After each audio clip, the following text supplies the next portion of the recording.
संविधान को जिन लोग खतरे में डालने की कोशिश कर रहे हैं उनके खिलाफ पूरी गोलबंदी देश के भर के अंदर हो रही है। और तमाम विपक्षी पार्टियां सिर्फ गोलबंद नहीं हो रही है बल्कि जितने सामाजिक जो संगठन हैं ये सारे संगठन भी गोलबंद हो रहे हैं। देखिए, पूरे देश की जनता ये बात समझ चुकी है कि भाजपा के पास कोई एजेंडा नहीं है, एक ही एजेंडा है मंदिर का। मंदिर में पूजा से पेट नहीं भरने वाला है। पेट की आग को बुझाने के लिए भाजपा के पास कोई एजेंडा नहीं है। जिसको एक टाइम भी भोजन नहीं मिले 1 महीने तक, वो मंदिर में पूजा कर सकता है।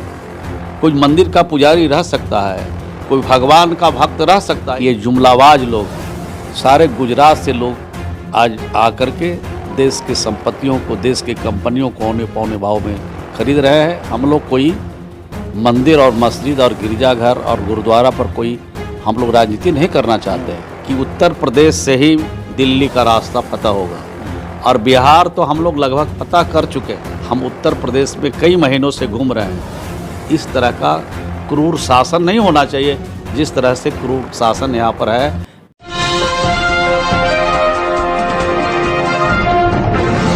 साथियों नमस्कार, मैं हूं नीरज पटेल और आप देख रहे हैं नेशन जनमत। जब भी विपक्षी एकता की बात होती है, नीतीश कुमार एक बड़े चेहरे के रूप में सामने आ ही जाते हैं।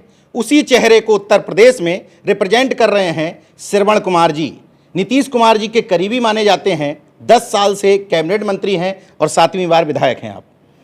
उत्तर प्रदेश को लेकर के बार बार ये बात कही जाती है कि नीतीश कुमार और अखिलेश यादव जब ये साथ में आएंगे, उनके साथ में अन्य दलों का गठबंधन बनेगा, तभी एक मजबूत विकल्प बन सकता है। बीच बीच में चर्चा होती है, नीतीश जी की मुलाकात होती है, बैनर पोस्टर लगते हैं। क्या है इस मुलाकात के बाद अब आगे का रोड मैप? देखिए, जो लोग देश में अमन चाहते हैं, शांति चाहते हैं, प्रेम चाहते हैं, भाईचारा चाहते हैं, संविधान को जिन लोग खतरे में डालने की कोशिश कर रहे हैं उनके खिलाफ पूरी गोलबंदी देश के भर के अंदर हो रही है।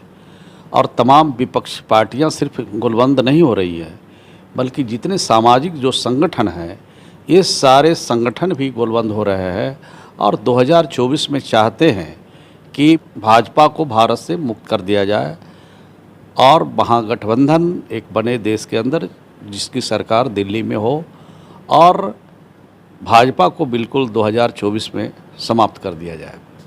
तो यही लक्ष्य है और इसी लक्ष्य के हिसाब से काम हो रहा है। और नीतीश कुमार जी बहुत कद्दावर नेता हैं और लोग उनके ऊपर ट्रस्ट भी करते हैं। अभी नीतीश जी और तेजस्वी तमाम सारे मुख्यमंत्रियों से मिले, पूर्व मुख्यमंत्रियों से भी मिले, राजनीतिक दलों से भी मिले, राष्ट्रीय अध्यक्षों से। कहीं पर अभी इस तरह की सहमति बनी कि हाँ इतनी सीटों पे लड़ेंगे, कि अभी केवल ऊपरी तौर पर बातचीत चल रही है?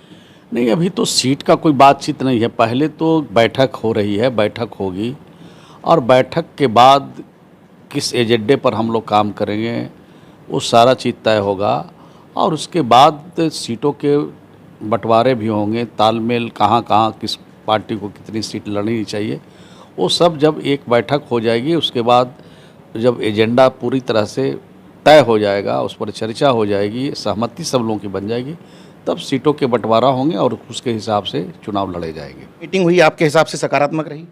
देखिए, मीटिंग तो सभी सकारात्मक हो रहे हैं। हर लोग, चाहे छोटा हो दल हो, बड़ा दल हो, चाहे सामाजिक संगठन हो, सब लोग चाहते हैं कि इस बार भारत को भाजपा से मुक्त किया जाए। भाजपा का जो एजेंडा है वो संविधान हमारे खतरे में है, हमारे अमन और शांति खतरे में है, मिल्लत और प्रेम और भाईचारा खतरे में है। तो इस तरह का जब काम देश के अंदर हो रहा है तो स्वाभाविक है लोगों में चिंता है और चिंता बढ़ रही है। और यही कारण है कि आज सारे विपक्ष के नेता एक साथ बैठने को तैयार हैं, मिलने को तैयार हैं और जो एजेंडा है उस पर काम करने को तैयार हैं। भाजपा को जब हटाने की बात होती है तो उस विचारधारा की बात होती है जो कट्टर हिंदुत्व की बात करती है, उस विचारधारा की बात होती है जो अंधविश्वास पाखंड को बढ़ाने की बात करती है, अपने आप को सॉलिड राष्ट्रवादी बताने की बात करती है। तो उनके इस एजेंडे के सामने आपका जेडीयू का क्या एजेंडा है, कैसे उसको खत्म करेंगे? देखिए, पूरे देश की जनता ये बात समझ चुकी है कि भाजपा के पास कोई एजेंडा नहीं है, एक ही एजेंडा है मंदिर का। और भाजपा ये साबित करना चाहती है कि पूरे देश के हिंदुओं को एक किया जा सकता है, तो इसी मुद्दे पर किया जा सकता है। लेकिन जो परिस्थितियाँ बन रही है और जो परिस्थिति बनी हुई है अभी, वो उनका कोई एजेंडा, कोई मुद्दा काम नहीं आएगा। मुद्दा विहीन भाजपा है और मुद्दा विहीन भाजपा को इस बार हर हालत में 2024 में उनको जाना ही पड़ेगा। और देश के नौजवान समझ चुके हैं कि ये जुमलाबाज लोग हैं। साल में 2 करोड़ नौकरी का वादा इनका फेल हो गया। हर लोगों के खाते में 15-15 लाख रुपया का वादा इनका फेल हो गया। देश की संपत्तियों को आज औने पौने भाव में जो बेचे जा रहे हैं, और ख़रीदने वाले भी कहाँ के लोग हैं, सारे गुजराती हैं। सारे गुजरात से लोग आज आकर के देश के संपत्तियों को, देश के कंपनियों को औने पौने भाव में खरीद रहे हैं। देश के जो गरीब लोग हैं, देश के जो अमन और शांति करने वाले लोग हैं, सभी लोग परेशान हैं और इसका खामियाजा 2024 में उनको भुगतना पड़ेगा। मंदिर में पूजा से पेट नहीं भरने वाला है। पेट की आग को बुझाने के लिए भाजपा के पास कोई एजेंडा नहीं है। मंदिर और मस्जिद आस्था का प्रतीक है। हम लोग कोई मंदिर और मस्जिद और गिरजाघर और गुरुद्वारा पर कोई हम लोग राजनीति नहीं करना चाहते हैं। उनके इस गाय गंगा गोबर गौमूत्र की काट क्या है अपने पास, किन मुद्दों पर बात होगी? हमारी तो मुद्दे स्पष्ट हैं।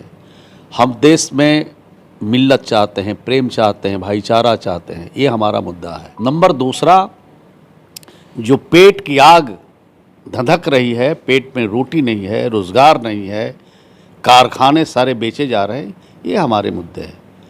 महंगाई का ये आलम है कि 5 किलो राशन दे रहे हैं फ्री में, और 5 किलो राशन दे करके साबुन का दाम कितना बढ़ाया, तेल का दाम आपने कितना बढ़ाया, कपड़े का दाम आपने कितना बढ़ाया, रोज़मर्रे की जो चीज़ें हैं, नमक का दाम कितना बढ़ाया, रोज़मर्रे की जो चीज़ें हैं उसका दाम आप आसमान पर ले जा रहे हैं, और 5 किलो राशन दे कर के लोगों को दिखावा कर रहे हैं। इससे काम चलने वाला नहीं है। गारंटी चाहिए नौजवानों को रोज़गार का, गारंटी चाहिए जो आपने महंगाई कहा था कम करेंगे। सिलेंडर बिकता था 400 में, आज 1200 में सिलेंडर बिक रहा है। तो कौन ऐसा काम आपने किया देश के लिए जो देश के लोग आपको साथ आएंगे? मंदिर भी चाहिए, मस्जिद भी चाहिए, गिरजा भी घर चाहिए, गुरुद्वारा भी चाहिए, लेकिन पेट का जो आग है उसको बुझाने के लिए प्रायोरिटी फर्स्ट होनी चाहिए। बिहार में जातिवार जनगणना शुरू करवाई आपने, इसके बाद कोर्ट के माध्यम से उस पर रोक लग गई। बीजेपी के ही कुछ नेता आरोप लगा रहे हैं कि सरकार की इच्छा शक्ति नहीं थी, करवाना नहीं चाहती थी नीतीश सरकार। बात बिल्कुल, प्रश्न आपने सही पूछा है। बिहार की सरकार और बिहार के लोकप्रिय मुख्यमंत्री श्री नीतीश कुमार जी ने, देश में कोई राजनेता जब हिम्मत नहीं कर रहा था, वैसे समय में जिसकी जैसी आबादी हो वैसे उनका सम्मान होना चाहिए, उनको वैसा हिस्सा मिलना चाहिए, उनके लिए योजनाएं बननी चाहिए, उनके लिए काम होना चाहिए, उनके विकास होने चाहिए, उनकी तरक्की होनी चाहिए। इसलिए जाति आधारित गणना का सरकार ने वहाँ पर काम शुरू किया है। साजिश कहीं से हो रही है और वो आरोप भी लगा रहे हैं कि हमारा इच्छा नहीं था, हमारा मन नहीं था, हम ऊपर मन से जाति आधारित गणना कराने का फैसला लिया। तो भाजपा के जो नेता इस बात पर बोलते हैं, बयान देते हैं, उत्तर प्रदेश में उनकी सरकार है, मध्य प्रदेश में उनकी सरकार है, चुनाव होने वाले हैं मध्य प्रदेश में हाल फिलहाल में, उनकी सरकार महाराष्ट्र में है, उनकी सरकार गोवा में है, उनकी जहाँ जहाँ सरकारें हैं उस राज्यों में तो जाति आधारित जनगणना करके वो दिखाते, तब हम देखते हैं उनकी दरिया दिल, तब हम देखते हैं कि ये पिछड़े वर्ग के लोगों के लिए, अति पिछड़े समाज के लिए, दलित समाज के लिए, आदिवासी समाज के लिए उनके दिल में दर्द है, उनके मन में परेशानी है। उनकी परेशानी सिर्फ है 2024 के चुनाव में वो आना चाहते हैं, लेकिन उससे कोई फ़र्क पड़ने वाले नहीं है। बिहार की जनता और देश की जनता भी समझ चुकी है कि इनके रहते गरीबों का, इनके रहते पिछड़ों का, इनके रहते आदिवासियों का, दलितों का, अल्पसंख्यकों का किसी का अधिकार नहीं मिला है और न मिलने वाला है। ये पूरे देश के लोग समझ चुके हैं। कहते हैं कि दिल्ली का रास्ता यूपी से होके जाता है, प्रधानमंत्री इसीलिए गुजरात छोड़ के यूपी से लड़ने आए। क्या नीतीश जी मन बना चुके हैं यूपी से चुनाव लड़ेंगे? नहीं, ये बात तो अभी हम नहीं बता सकते हैं, बातचीत करेंगे उनसे, और हमारे नेता जितने बैठे हैं सब लोग की इच्छा यही है। तो अभी बातचीत तुमसे होगी, क्या है अभी तो बता नहीं सकते हैं, लेकिन इतनी बात ज़रूर है कि उत्तर प्रदेश से ही दिल्ली का रास्ता फतह होगा और बिहार तो हम लोग लगभग फतह कर चुके हैं। अब दिल्ली में हम लोग प्रवेश किए हैं तो दिल्ली भी फतह करेंगे और दिल्ली पर लाल किले पर झंडा जरूर महागठबंधन का नेता फहराएगा। इतनी बात ज़रूर है। हम उत्तर प्रदेश में कई महीनों से घूम रहे हैं, यहाँ जो पीड़ा है, दर्द है, लोगों की परेशानी है, ये खुल के लोग यहाँ बोलते नहीं हैं। इस तरह का क्रूर शासन नहीं होना चाहिए जिस तरह से क्रूर शासन यहाँ पर है।